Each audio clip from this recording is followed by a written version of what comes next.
What is up, everybody? What's up, UCR, Long Beach, Will and Mary, CSUF?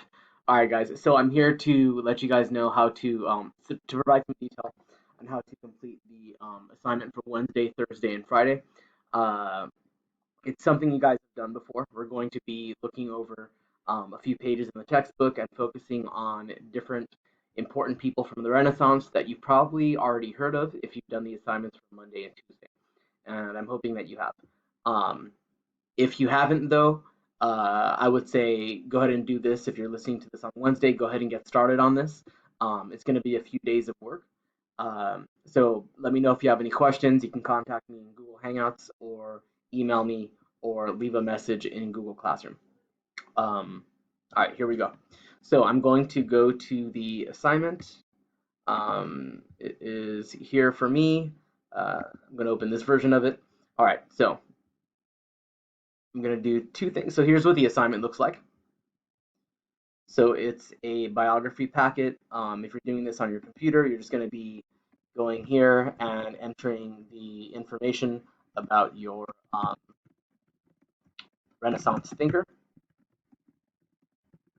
Okay, it's going to be 3 to 5 sentences, like it says here. You're going to be writing information about the person's personality and training on this side. So what was this person like? Where did they learn to do what they did? On the other side, you're going to look at their talents and achievements. Okay, so that's going to be uh, like what is the work that they were known for, basically. Like what did they produce that became, or what did they produce that helped them become who they are, like known for what they're known for. Okay. Then you're going to describe this person in 5 words. This 5 word limit here that I'm giving you doesn't mean that I want you to write like a 5 word sentence about the person, but just 5 different describing words, right? 5 different adjectives to describe this person. So the first is Michelangelo. He was an Italian sculptor and painter. You're going to enter the years that he lived right here. So this is the year they were born. This is the year he died. Um, the next person is going to be Albrecht Dürer, who was a German artist, and it's going to be the same thing, right? Give me 3 to 5 sentences about Albrecht Dürer's personality and training, and then on this side, describe what talents or achievements, like what was he known for, okay, and what did he produce. Okay, so you're going to do the same thing with all these people. Here's Nicholas Copernicus. Just off the bat, I'll tell you that he's the guy that figured out that the Earth revolves around the sun and not the other way around. Okay, so up until Nicholas Copernicus put out his work, people believed that the Earth was in the center of the universe and the sun rotated around it. All right, so then you'll also be writing about Queen Elizabeth. She was a Queen of England.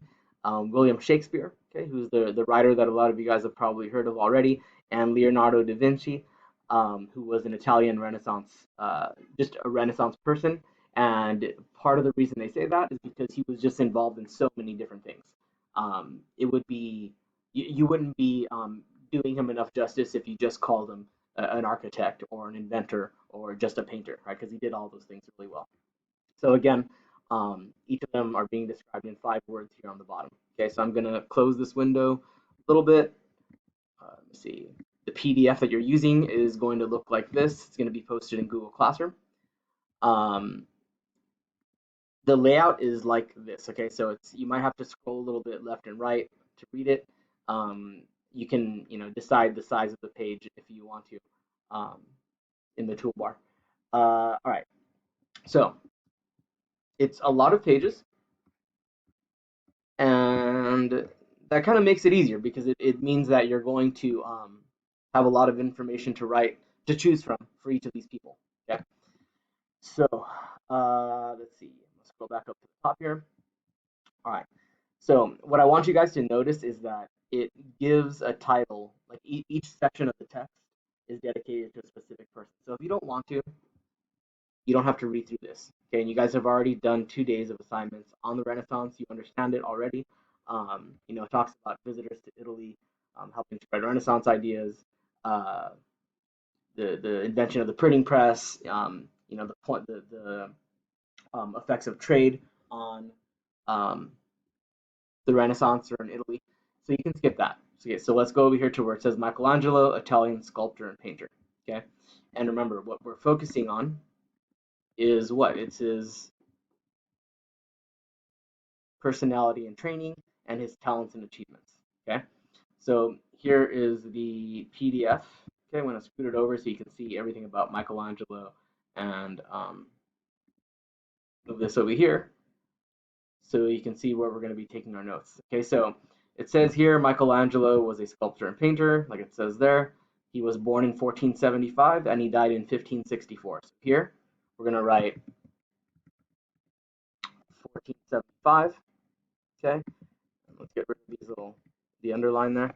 So 1475, and he died in 1564. Okay, so we're going to enter that there and continue reading. Okay, so you met Michelangelo in chapter 29. He was born in a small village near Florence. He grew up to become one of the greatest painters and sculptors in history. All right, so historians say that Michelangelo had a difficult childhood. His mother died when he was 6 years old. His father was stern and demanding. Perhaps this troubled early life contributed to Michelangelo's famously bad temper. Famously bad temper, right? When we look over here, it is asking for us to enter information about his personality and his training. Okay, so we can say here something that you guys can write in, and we can do 5 bullet points. It's okay, as long as those bullet points are complete sentences, right? So personality and training. I can say Michelangelo had a rough childhood. Okay, let's go back to the text here. So he had a rough childhood. Perhaps this troubled early life contributed to Michelangelo's famously bad temper. Okay, so I can say Michelangelo had a rough childhood. This may have led to him having a famously bad temper. Okay, like it says in the text. You don't have to quote that, but it's an easy way to just show that you are following along and providing specific evidence, right?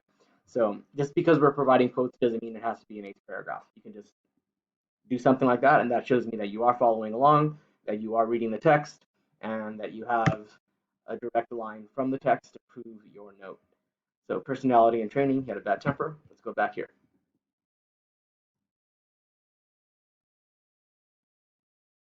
Okay. When he was 13, he became an apprentice to a painter in Florence. Okay.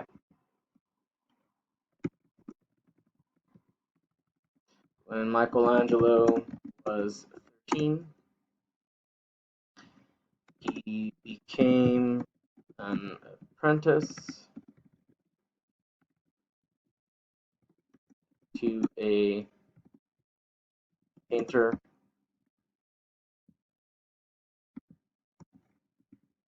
in Florence. All right, so that's 2 sentences. We need 1 more.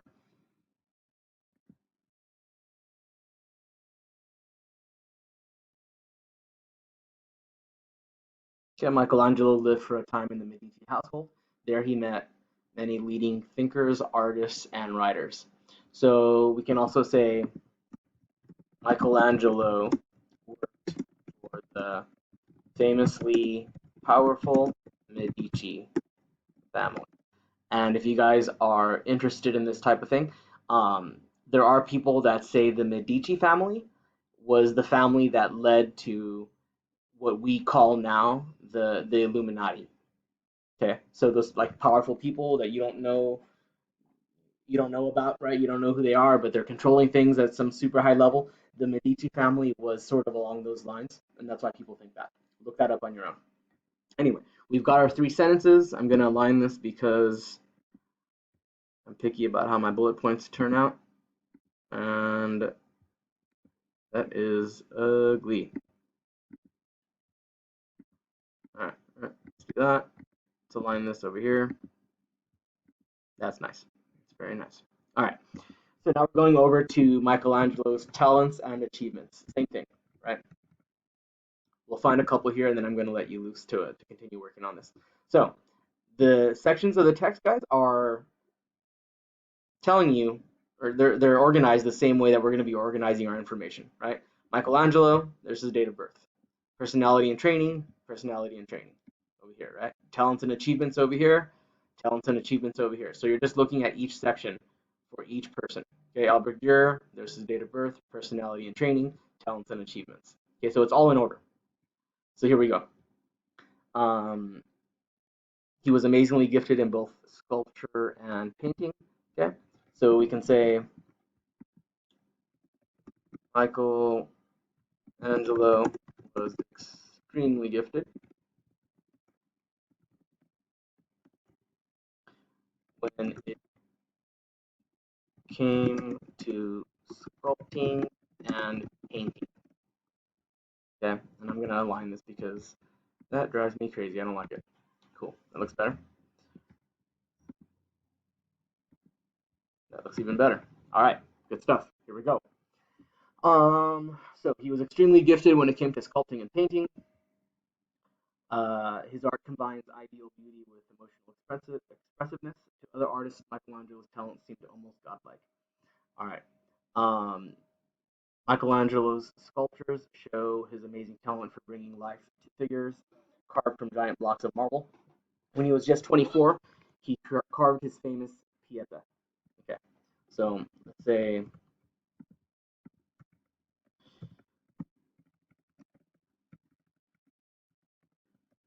when he was 24,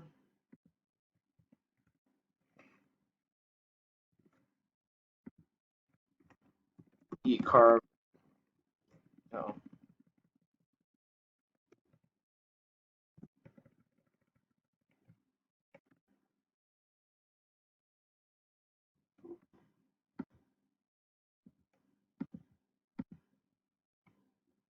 the famous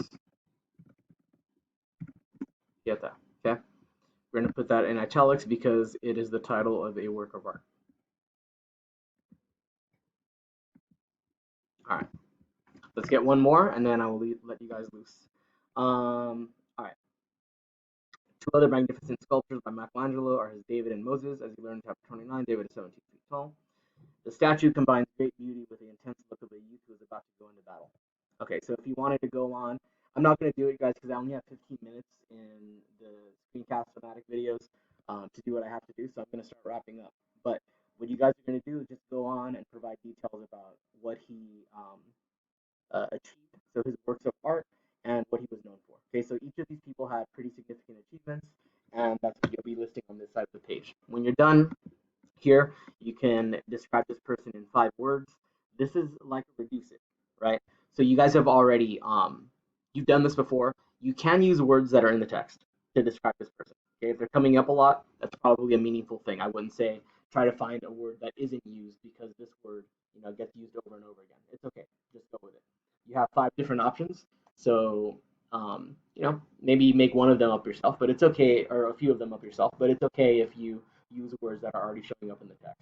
All right, so um, that is all, everybody. Again, you're going to be working on this Wednesday, Thursday, and Friday. Contact me if you have any questions, and I hope you guys are all doing great, and I miss you, and I will see you later. Goodbye.